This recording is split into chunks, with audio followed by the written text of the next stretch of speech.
Hey guys, it's Dan here again with another video for traders, and today I want to talk about risk. I'm going to start by defining risk, and then after that I'm going to be talking about some of the mindsets, beliefs and ways to think about risk that will help you on your trading journey. So let's get into it.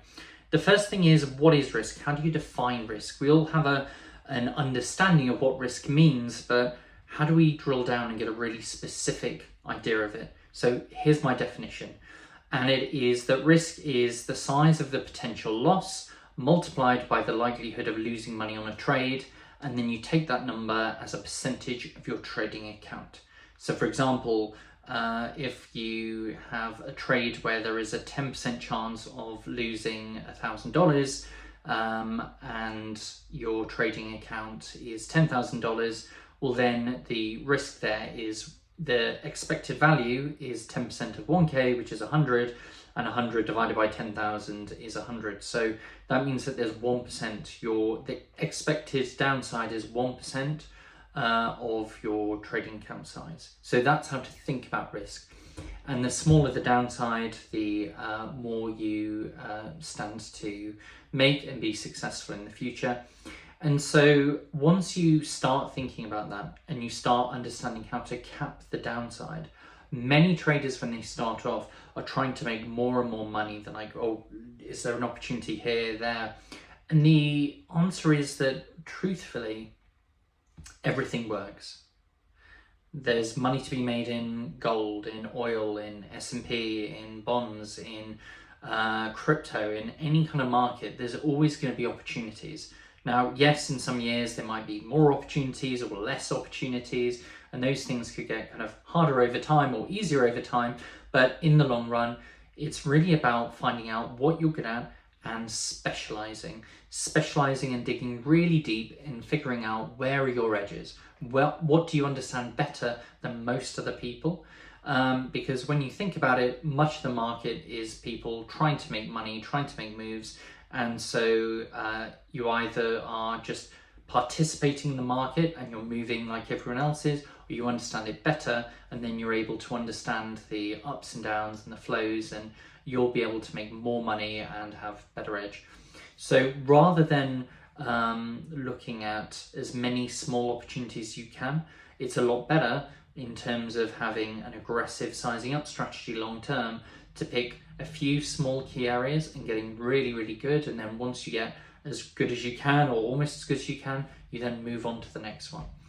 So one of the mindsets that I found with a lot of the really successful traders and the guys who've been trading for 10, 15, even 20 years is inherently they're quite conservative.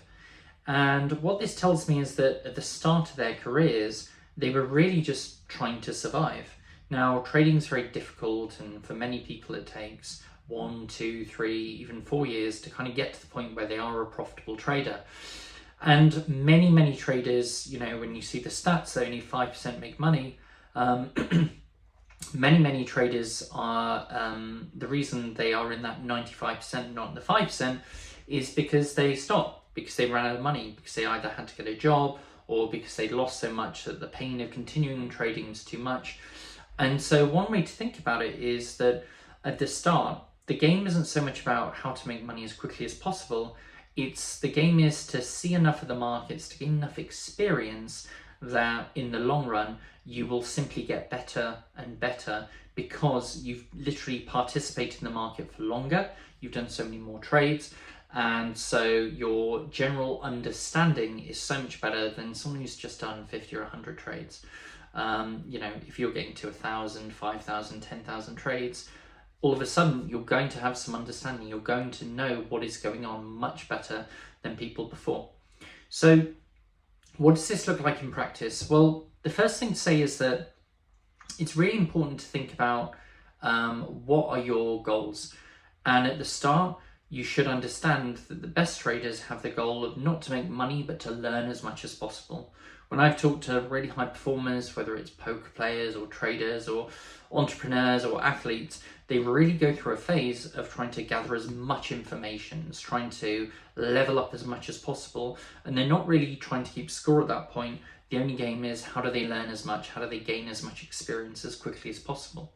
So ways you can do that are thinking about perhaps trading in sim for longer. A lot of people are rushing and they want to get live as soon as possible, as soon as they found one trade or two trades. But actually, I think that having a longer term approach and refining your strategy in sim for longer periods of time can actually be very helpful for making more money, for in the long run being more successful. And the reason is because it puts a lot less pressure on you. You have two kinds of pressures on you when you're trading. You have the analytical decision-making pressures of, okay, there's a move or there's some information, what do I do about it? I have, a few seconds or a minute to make a big decision here. That's one kind of pressure. And then you actually have the financial pressures. You have the, well, what happens if this happens? What happens if I lose a certain percent of my account? How will that feel? And then thirdly, actually, there's the other one, which is, if that second one happens, then am I going to get tilted? Am I going to get frustrated? Am I going to get demotivated? Am I going to take time away from the markets and then lose any kind of forward momentum? So the way to avoid the last two certainly is to trade on sim for longer, get really, really good, and understand that when there is financial pressure on you, especially at the start, it's probably not realistic to think you will trade exactly as well as you will when you're trading for live money. Now, your job over time and working on your mindset is to make that gap between trading in sim, trading for real, smaller and smaller and smaller. And ultimately, when you get to a point where you've traded long enough, that gap should be either minuscule or not really there at all. But certainly at the start, it will feel strange, it will feel pressurized, because humans have a lot of pain associated with losing money. We don't like losing things. If you want to test this out, then think of a time where you've maybe lost a phone or a wallet or a bank card or something that's some sort of value to you, either emotionally or maybe just financially or maybe time-wise, right? Bank cards don't cost any money, but they do cost you a lot of hassle having to reorder it, and there may be problems in the short run about being able to get cash. And think about how kind of painful that can be. That can be a very painful situation. And then think of a time that you've got some money's come into you. Maybe you found some money on the floor, or I don't know, you won a prize or something like that. And you realize that actually the pain of losing is much greater than the pain of winning. And so when you're exposed for the first time, you haven't built up that toughness, that emotional resilience, it can be very, very difficult to face losses for the first time. It's very easy to think, just see in sim and see it all as an academic exercise, but like Mike Tyson says, everyone has a plan until they get punched in the face. And so it's really important to prepare as well as possible. And the next thing is, when you go off sim, is to trade as small as possible. Make sure that you have money set aside, make sure that you take your time, and just allow yourself to really try and be in the right headspace to achieve that. And the final thing that I would say is that this is for the more advanced traders who have been doing it a while. If you have got there and you're doing well and you have been there for 5, 10, 15, 20 years, well then a lot of the time what I've noticed is that the most successful traders start off very conservative, which gives them more bites to the cherry, which gives them more chances to actually get good enough to become a successful professional trader. The downside of that is that they learn a lot of bad lessons. They learn to be very conservative. They learn not to take as much risks. And those mindsets are great as a beginner, but once you get to intermediate and certainly advanced, where your edges are so much higher, this actually ends up costing them a lot of money. They get to a point where they start to think, okay, I've already made so much money this week, or actually, if I only made this much on a trade, it'd be really nice, rather than actually looking at the upside. Now, there are a few things you can do about that. The first one is to just tell yourself that it's costing you money. So reframe it that it's costing you money, rather than, if you're an advanced trader and a trade could make you 20k or 40k if you sized up, rather than thinking of an extra 20k see as taking away 20k. So then you're framing it in terms of a loss, which will kind of even the playing field emotionally. And the other things that you can do is having a look at your own strategy and thinking about what that costs you in terms of time. So how long do you want to be trading for? Do you have a number? Do you have an amount that you want to have before you retire? And then framing it rather in terms of money, if you've got to a point where you have quite a lot of money, framing it in terms of time. So I have some clients that say they want to get, a net worth of say 10 mil, and then they want to retire, and then they can just invest the money, low risk, whatever, and live on $1 million a year or 800k a year or something like that. And if you do have a goal something like that, then it's important to think about it in terms of time. So if you're saying no to a bunch of these higher EV opportunities and you're sizing down on them, think about it in terms of, well, how much longer now will it take me to hit my goal?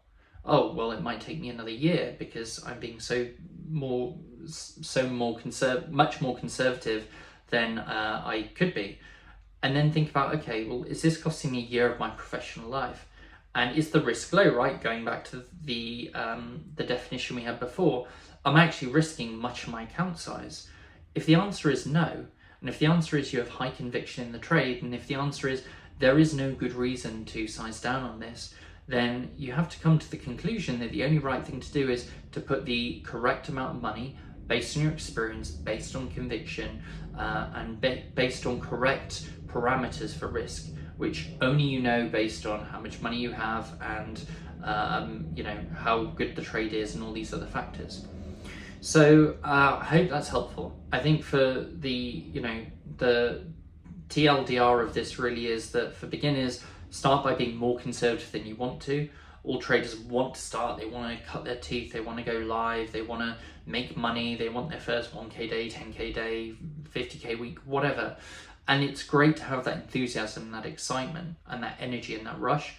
But also understand that being more conservative, being more patient, taking your time, these are all attributes that you need to bring into the markets and will help you, especially in the first 1, 2, 3, 4 years. As you get into the year 5, year 10, year 15, and you become more advanced trader, and only you know if you're that level or not, start understanding that probably some of those more conservative mindsets which served you in the past may be holding you back for actually making as much money and having as much success in the markets as you're actually capable of. So I hope that's helpful. Make sure you like this, subscribe if you want to see more from me, and ask me any questions in the comments, and I'll be sure to get back to you, and I'll see you next time. Bye.